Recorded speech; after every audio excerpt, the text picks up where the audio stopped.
I just bought this 1993 Toyota pickup. It doesn't run, but it was the cheapest Toyota pickup on the internet, and we're gonna dive into it, figure out what's wrong with it, why it was so cheap, and figure out how we can get it back on the road. This is a 22 RE mated to a 5-speed manual transmission. It is a base truck. That means it is a 2-wheel drive, single cab, short bed. It has pretty much no amenities on the inside. No power steering, no air conditioning, but it's a really clean truck and it's got low miles, 125,000 miles. Taking a look around this truck, you can see that the front has got a little bit of damage. It looks like they ran into something. The passenger side also has a little bit of damage. They caved in this door just slightly, but that's okay. I think I'll be able to get that pulled out with ease. Other than that, there is no major damage or rust on the entire truck. They actually have a full bed liner kit on this thing, protecting this bed from rusting out, and everything looks really good. You open up the door and honestly, the seat being a little beat up is the worst of the interior. The dash is in great shape, the door cards are in good shape, and I'm really excited to get this thing back up and going. Jumping under the hood, you can see we've got the legendary 22 RE 4-cylinder engine. These things are known for their reliability and ease of maintenance. I was told that they had a coolant leak that progressively got worse, and eventually one morning it just wouldn't start. They said it overheated once or twice. They didn't know exactly how hot it got. So we're gonna dive in, figure out what's going on with this engine, see if we can get it started up, and if we get it started up, run a few diagnostics tests to figure out what's going on. First thing first, we're gonna throw the key in it and see if it'll start. Okay. Does not sound like it's got a ton of compression. Oh, it's starting. It's trying to anyway. Let's see. Oh. Had to give it a little bit of gas, but she started up. Will she idle?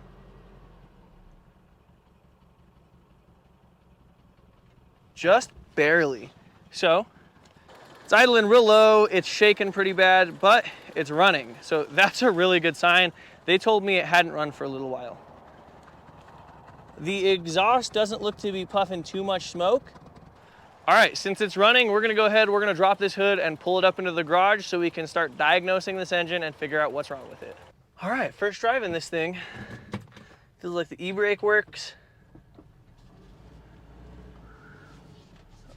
The clutch feels like it might have seen better days at some point.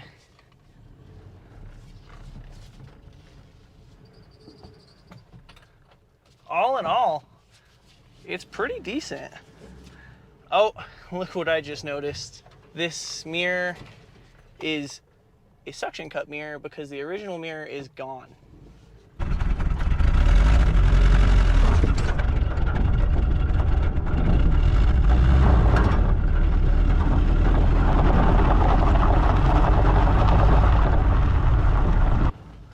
This thing does not feel like it's got much power. Into the garage we go. Oh.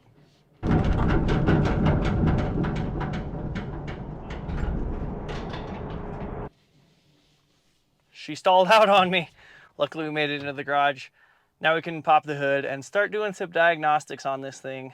I want to start with a compression test, seeing if the oil's got coolant in it, and see if I can figure out where the coolant's leaking from, because it looked like you could see a drip under the engine when it was just running for a few seconds. It was only running for about a minute, but you can already see there is a pretty significant drip of coolant down under the front of the engine.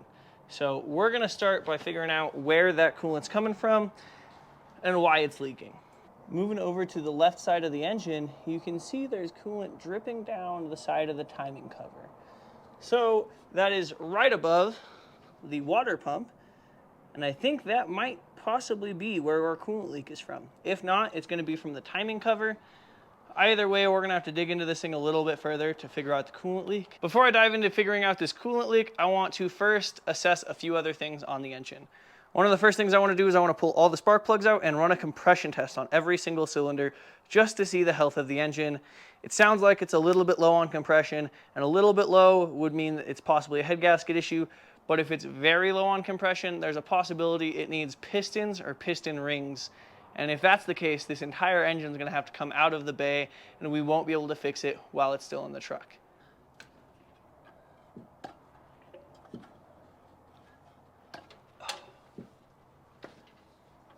Pull all these wires off. We're going to pull all of the plugs out, and then we'll just jump the starter from in the engine bay so we can put the compression tester on every single cylinder and get each of the numbers. Got all the spark plugs out, and they definitely have seen better days. They're all pretty crusty, pretty rusty, and don't necessarily all have the same gap or even look to them. But none of them look like they've been burning coolant, so that leads me to believe that maybe it's not a head gasket issue. I don't know for sure, but I do know this thing has something wrong with it because it does not run very well, and we need to assess. So I jumped over here, and I have this wire run to the starter trigger, so we can go ahead and we can assess how much compression each of these cylinders has.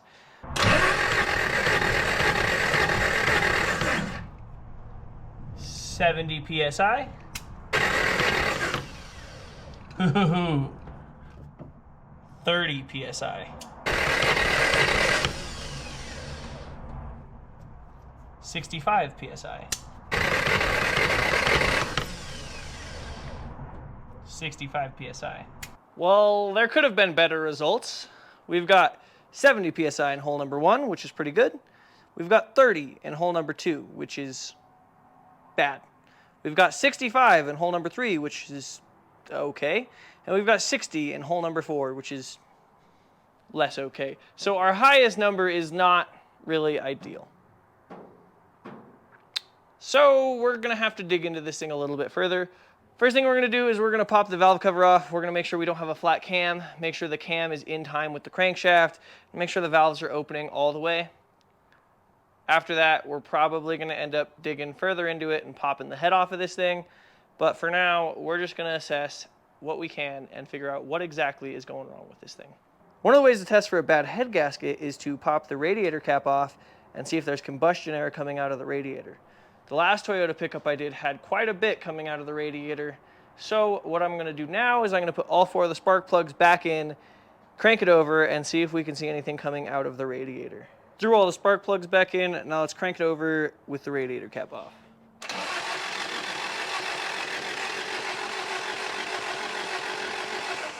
Sure enough, I don't know how well that comes across on camera. There is definitely some combustion coming out of the radiator cap.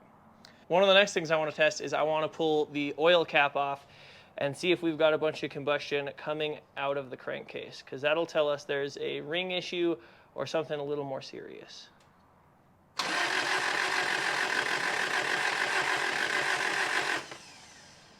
Doesn't look like it's dancing too bad, but let's pull it off and see if there's smoke coming out.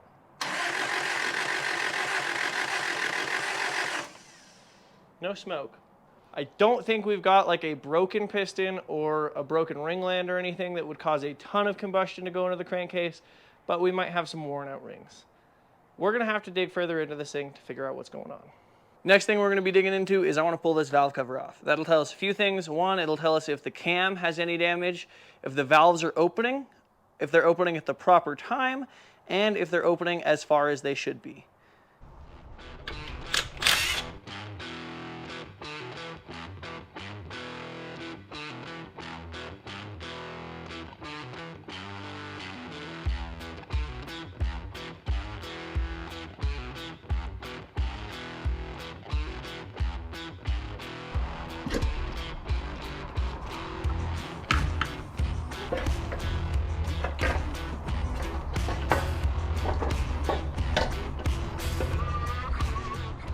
You got the valve cover off, and you can see there's definitely some milkiness in the oil.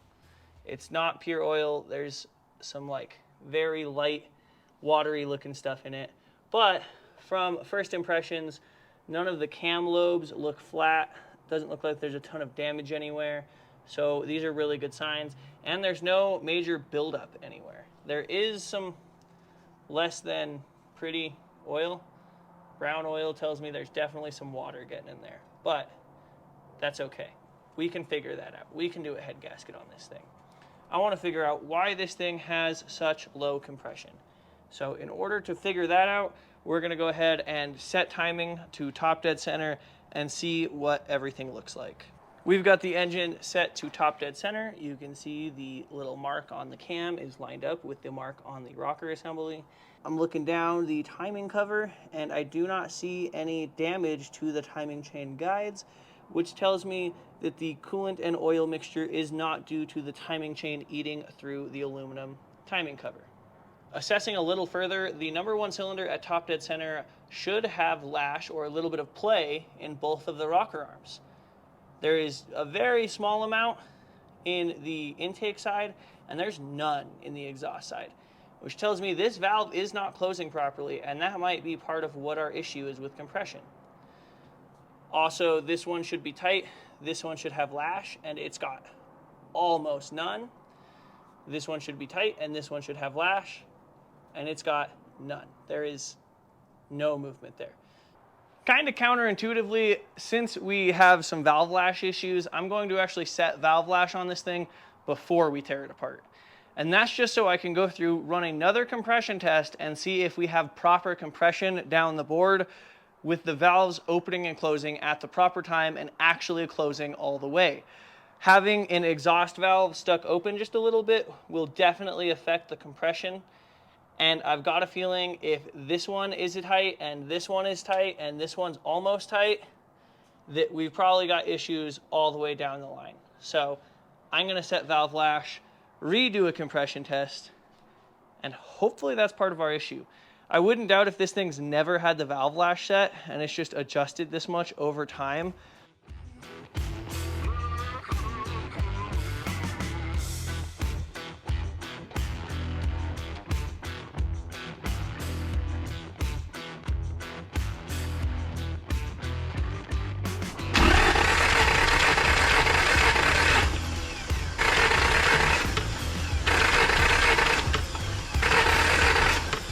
Unsurprisingly, the numbers after we adjusted the valves were a ton better. They're still not great numbers though. We've got 75 instead of 70 in cylinder number 1, 65 instead of 30, which is a huge improvement in cylinder number 2. Cylinder number 3 was 70 instead of 65, and cylinder number 4 remained at 60. So these numbers aren't great by any means. They're like 100 PSI lower than factory spec is for these engines. When I get it apart, I'll assess and see what's going on there, but I've got a feeling the head gasket having issues is a good part of that. And if not, we'll see if the cylinders look super glazed, if the rings look stuck, and if they do, we'll pull the block out and assess that bridge when we get to it. But for now, what I'm going to do is I'm going to pull this thing apart, get the intake off, the wiring off, and then get this cylinder head removed. So I'm going to jump straight into that. Should be a little while, and then after that, we'll have a better idea of what the inside of the cylinder head looks like and also what the block looks like.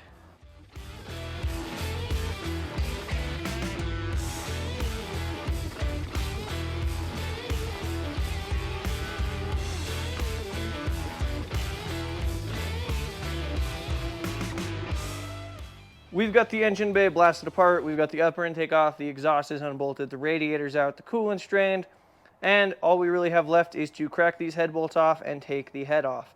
I, like in the last one, am going to leave the lower intake on just because the lower intake is quite a bit of a pain in order to remove, especially while it's in the bay. So we're just going to pull this head off with the lower intake on. It shouldn't be too big of a deal, and that'll give us a better look as to what the cylinder walls look like as well as the bottom of the cylinder head.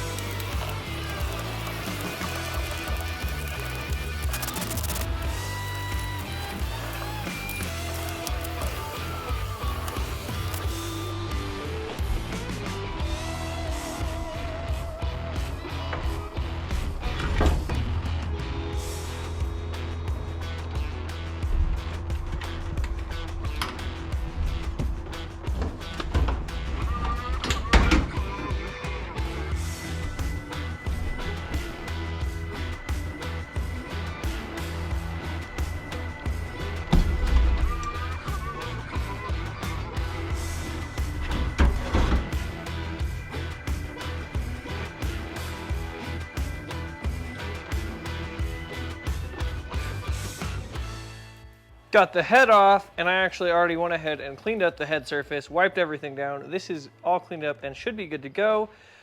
There's the head gasket, and here's the head. I also spent a ton of time razor blading and brake cleaning and just getting this as clean as I possibly could, and it also looks pretty darn good to go. You can see on the old head gasket, there was definitely combustion going between the cylinders and into the coolant jacket. So this head gasket was definitely bad, and this is definitely going to improve the runnability of everything. Other than that, everything in the bottom end looks pretty good. You can see very, very light cross-hatching on stuff still, but all in all, I think this engine is pretty darn healthy, and once we put it back together with a fresh head gasket, it should run a ton better. That and the valve lash being set proper, of course. I had mentioned that there was a small coolant leak. Well, you can see that it was dripping out of the water pump. So, possibly replace the water pump depending on how it looks. And other than that, this thing should be about good to go. It's getting pretty late out, so I'm probably gonna start wrapping this up tomorrow. But I think we made great progress for today. We've got the engine completely taken apart, cleaned up, and tomorrow morning we should be just about ready for disassembly. And the only thing I think I'm gonna do tonight is I'm gonna pull this fan off and this water pump off and get it ready to be put back together in the morning as well. Little bit of a late start into day 2, but we're gonna jump straight into it and we should be getting a ton of progress done today. Over here we've got our head gasket kit, all of our gaskets, and we got a set of head bolts. The head bolts are currently soaking in oil so that when we put this thing together, they're properly lubed up. So I'm gonna dive straight into this thing and we're gonna start putting it back together because I wanna hear this thing fire up before this evening. All right, you can see we've got a beautiful new head gasket on there.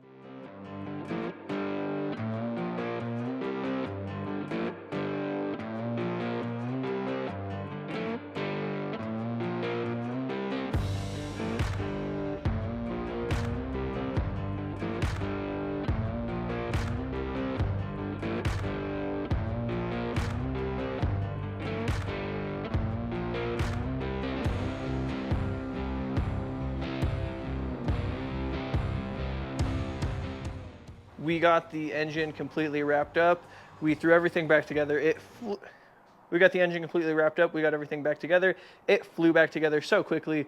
We've got fresh oil in it, good coolant in it, a good battery in it, and we should be ready to fire this thing up and see how it sounds.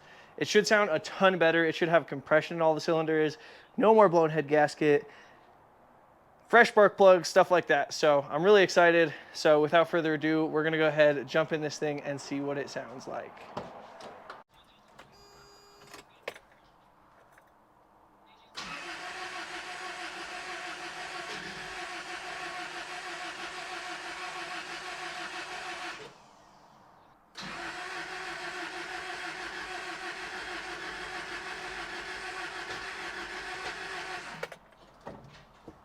All right, well, I guess I better see what's going on, see if we've got spark.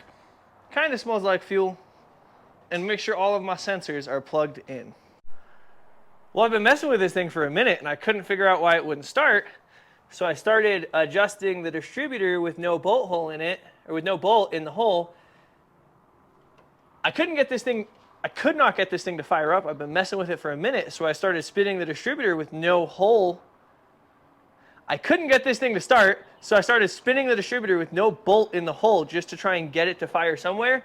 And if I turn the distributor all the way to where the bolt hole is down here and not over here, a full 180 degrees out, all of a sudden I can get it to start firing. So that little kick right there is more than I've gotten this entire time. I'm gonna go ahead, I'm gonna pull the distributor out, spin it 180 degrees, and try and get this thing to fire up. Let's see, now that this distributor hopefully isn't 180 out, if it starts.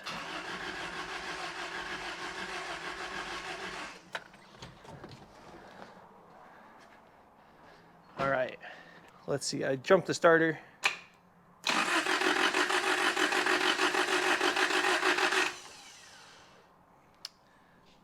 Well, moved the distributor one more tooth over. Hopefully this actually gets it, and we're gonna see if it starts now. I'm actually pretty confident because it kind of fired up last time, so.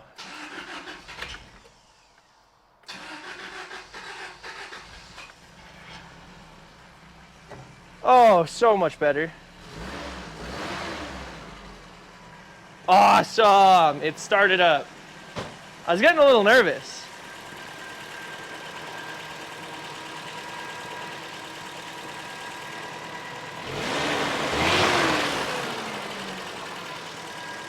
Look at that.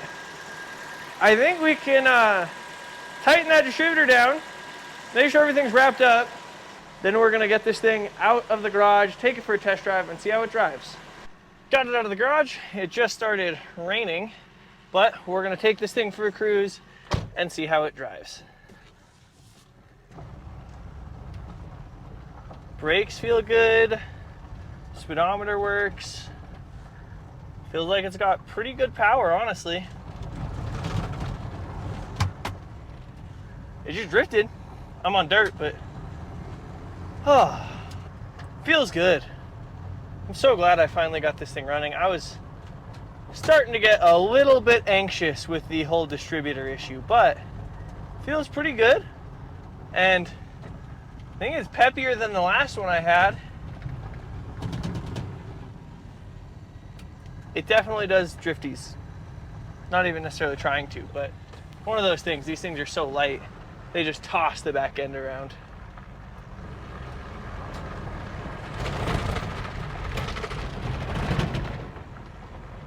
Hopefully my neighbors don't hate me too much. I'm sure they do. This thing did really well on the test drive, so I think it's time to start cleaning it up a little bit and getting it looking the part. We're just gonna start wiping everything down with some water, get that dent out of the passenger door and just all the little small things it needs, clean up the interior a bit, and this thing's just about wrapped up.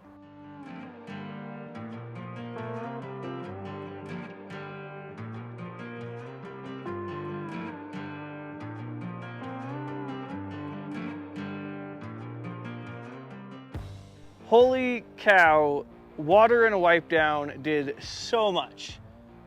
There is a very definitive color change between these two panels, and I literally just used water and some blue cloths. And my GoPro suction cut mount took this dent almost all the way out. It would pop this out, but it just kept popping back in. There's a small crease right there that I think is just pushing it back in. But so much better, like so much better. And you can see on the roof too, part of that's dust, but a wipe down, just water and a wipe down did so much for this thing. I cannot express how impressed I am. And the rags were coming off with like a reddish hue tint from all the chalky paint that was just coming off. I'm stoked, so I'm gonna continue getting this done, get the rest of it done all the way around, and this thing will look a ton better. Oh boy, does this thing look so much better all the way around. I am very excited with how this turned out.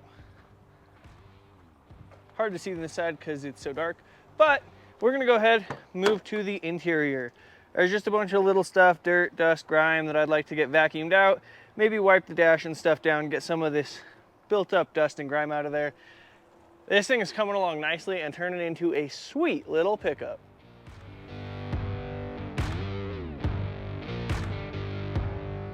It looks so much better. We're not going for perfect. We're just going for better. And feels better, looks better. You can see the gauges better. I took the gross steering wheel cover off. The outside looks a ton better. I'm really stoked with how this thing came together. Well, now we've got the exterior cleaned up, we've got the interior cleaned up. It's a way nicer truck to drive. So we turned the cheapest Toyota pickup on the internet to a reliable daily driver that's ready to hit the streets again. So that's it for now. Thank you for watching, thank you for subscribing, and I sure hope to catch you on the next one.